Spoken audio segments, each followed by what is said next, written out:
We continue our reading of Lest We Forget, a daily devotional by author George R. Knight. Today's reading, April 7. What about date setting, part 2? Watch therefore, for you do not know on what hour your Lord is coming. Matthew 24:42. Is Jesus really sure about that? Surely there must be some way to determine the time, at least by us faithful Adventists. At least Joseph Bates thought that in 1850. The passage of time must have been getting him down. After all, it had been 6 long years since the Millerite disappointment.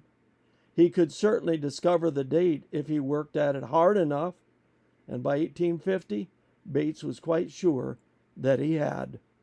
In that year, he wrote that the 7 spots of blood on the golden altar before the mercy seat, I fully believe, represents the duration of the judicial proceedings on the living saints in the most holy.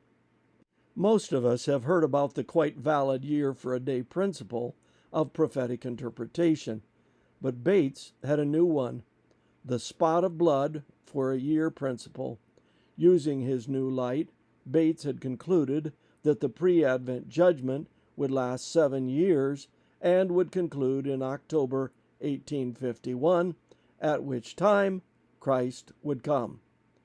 Given his stature in Sabbatarian circles, Bates soon gathered a following for his new scheme, but both of the whites would vigorously resist him. In November 1850, Ellen publicly claimed that the Lord showed me that time had not been a test since 1844, and that time will never again be a test. P.T., November 1850. Then on July 21, 1851, as excitement on the topic mounted, she wrote in the Review and Herald that the Lord has shown me that the message of the third angel must go and be proclaimed to the scattered children of the Lord, and that it should not be hung on time, for time never will be a test again.